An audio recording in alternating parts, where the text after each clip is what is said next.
तारीखी सरजमीन और मेरी आंखों के सामने बड़ी तादाद में मौजूद हमारे बुजुर्ग माए बहनें और नौजवान साथियों, मंच पर मौजूद आपके सरपरस्त और पूर्व भारत सरकार के गृह मंत्री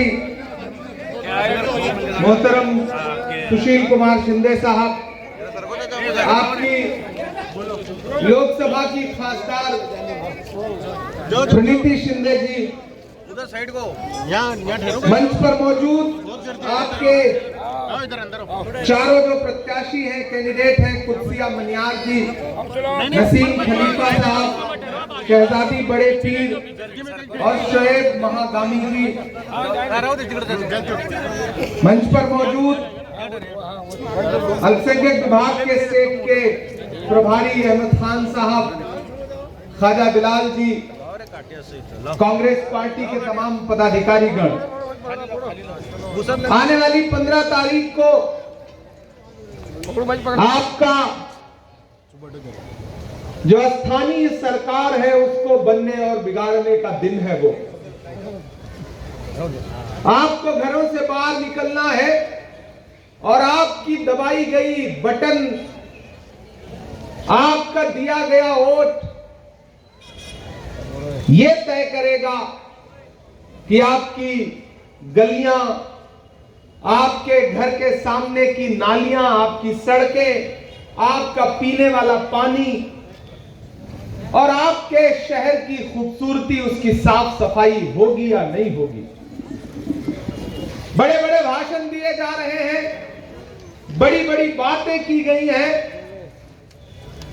7 साल 8 साल पहले फडणवीस साहब जो वादा यहां के लिए आके करके गए थे, वही वादा फिर आकर के दोहरा के गए शहर में, मैंने सुना। और अगले 5 साल बाद इलेक्शन होगा तो फिर आकर के वही वादा दोहराएंगे, लेकिन वादा पूरा नहीं हो सकता क्योंकि पूरी भाजपा सिर्फ और सिर्फ जुमला देने का काम करती है और तो कुछ करती नहीं। प्राइम मिनिस्टर साहब ने 2014 में वादा किया था कि सबको 15-15 लाख रुपए मिलेंगे, 2 करोड़ नौकरियां मिलेंगी। बाद में अमित शाह जी ने खुद बताया कि वो तो जुमला था। तो फडणवीस साहब को भी वही मानना रहता है। यहां पर घड़ी लेकर के आपका वक्त खरीदने भी कुछ लोग आए, लेकिन वो ये भूल जाते हैं कि घड़ी से लाख महंगा तो घड़ी का वक्त होता है, जो इसकी कद्र करता है उसी का वक्त होता है। यहां पे सारे समाजों के लोग मौजूद हैं, लेकिन मेरी आवाज खास तौर से मेरे अपने समाज के लोगों तक पहुंच रही है।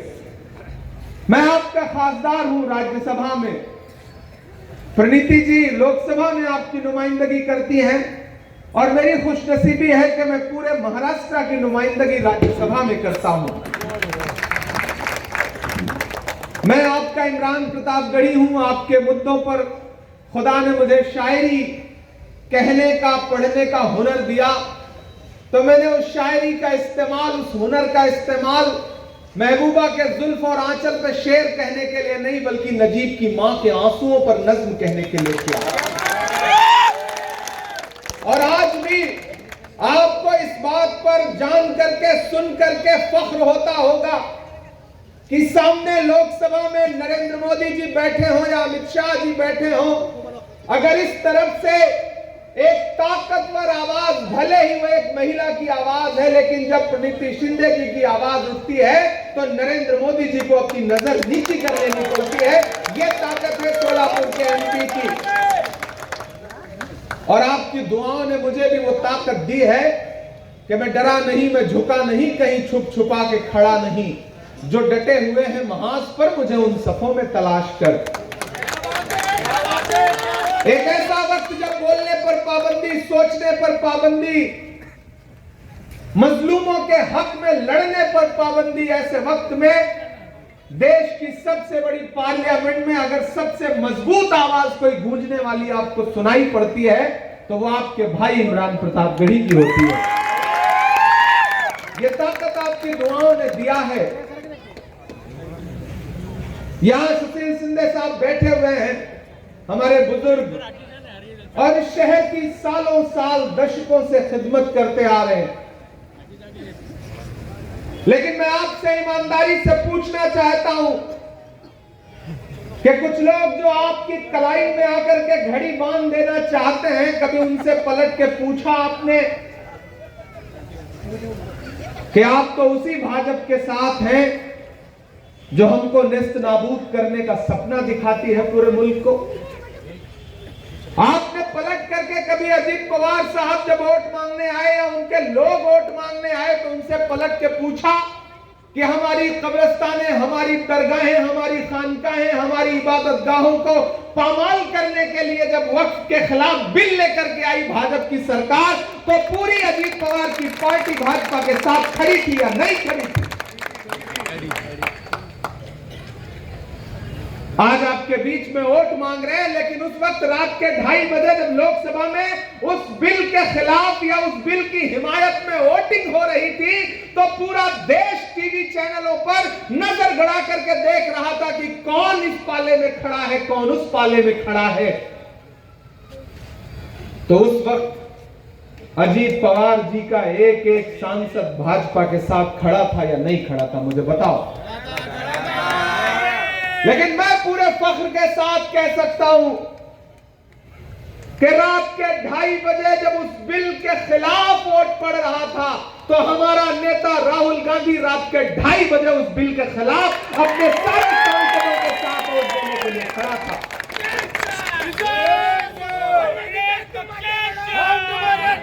हमारा नेता खड़ा था।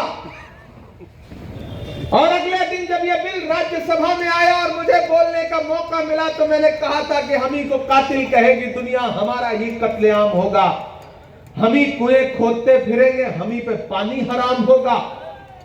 और मुझे फख्र है कि रात के 2:30 बजे उस दिन वोट होते होते राज्यसभा में 3 बज गया था। बीमारी की हालत में हमारी नेता सोनिया गांधी जी रात के 3 बजे उस बिल के खिलाफ वोट देने के लिए राज्यसभा में मौजूद थी। मैं इस बात का चश्मदीद गवाह हूं। अगर मैं इस बात का चश्मदीद गवाह हूं कि सोनिया गांधी जी उस बिल के खिलाफ वोट देने के लिए राज्यसभा में मौजूद थी, तो मैं इस बात का भी चश्मदीद गवाह हूं कि अजीत पवार जी की पत्नी उस बिल की हिमायत में वोट देने के लिए रात के 3 बजे राज्यसभा में मौजूद थी। तो फैसला तो आपको करना पड़ेगा कि आज जब वोट लेने का दिन आया है, तो आपके बीच में भाषण देकर के वोट तो मांगा जा रहा है, आपको बड़ा अपना बताया जा रहा है। लेकिन जब दलित और मुसलमानों के साथ सूबे में जुल्म और सितम होते हैं, तो एक भी आवाज उनकी निकलती है क्या? नहीं निकलती, बिल्कुल नहीं बोलते। लेकिन वो चाहते हैं कि आप सत्ता उनके हाथ में दे दो, वोट उनके हाथ में दे दो। मैं अभी अहमदनगर से होके आ रहा हूं, उनका एक आमदार है वहां पर, उसकी जबान आपने सुनी है, संग्राम जगताप की। सुनिए। अगर अजीत पवार साहब अकलियतों का, दलितों का, इन सब का वोट लेना चाहते हैं, तो आज तक उन्होंने अपने एमएलए संग्राम जगताप के खिलाफ कोई कार्रवाई क्यों नहीं की? सवाल है मेरा। मीठा मीठा गप, कड़वा कड़वा थू, ऐसे तो नहीं चलेगा।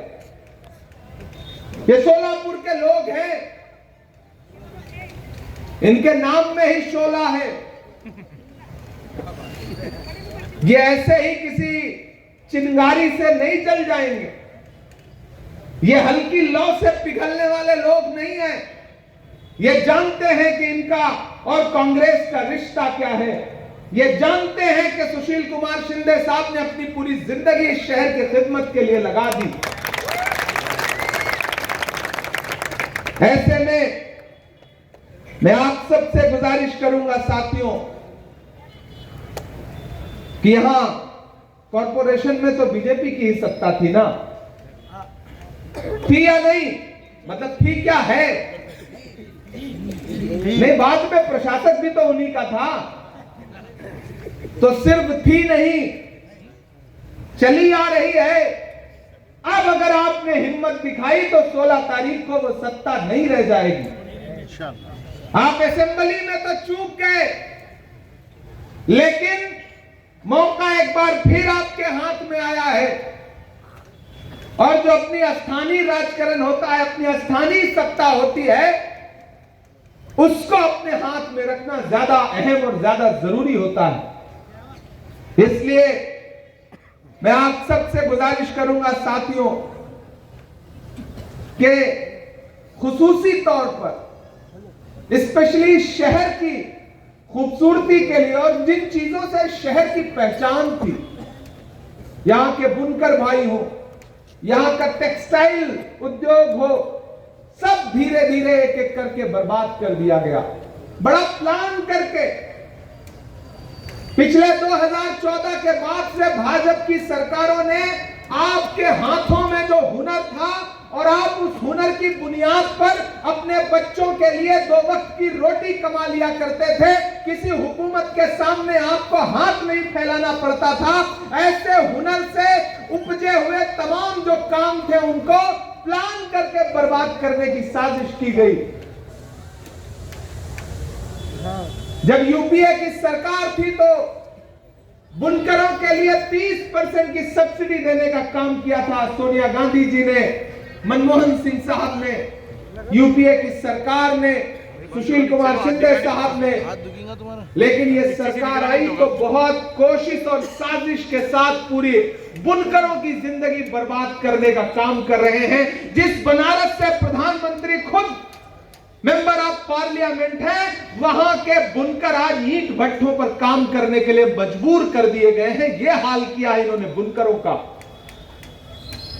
इसलिए साथियों, मैं आपसे गुजारिश करूंगा, मैंने सुना था कि शोलापुर जो है वो स्मार्ट सिटी है। सड़कों की हालत ऐसी है, गलियों में चलो तो पता ही नहीं चलता कि सफर कर रहे हो या आखिरी सफर कर रहे हो। सड़क में गड्ढा है या गड्ढे में सड़क है। आपस के झगड़े में स्मार्ट सिटी के नाम पर जो पैसा आया था उसको कहां डकार गए, कहां खा गए, कुछ पता भी नहीं है। आपस के झगड़े में 5 साल बीजेपी का स्टैंडिंग कमेटी का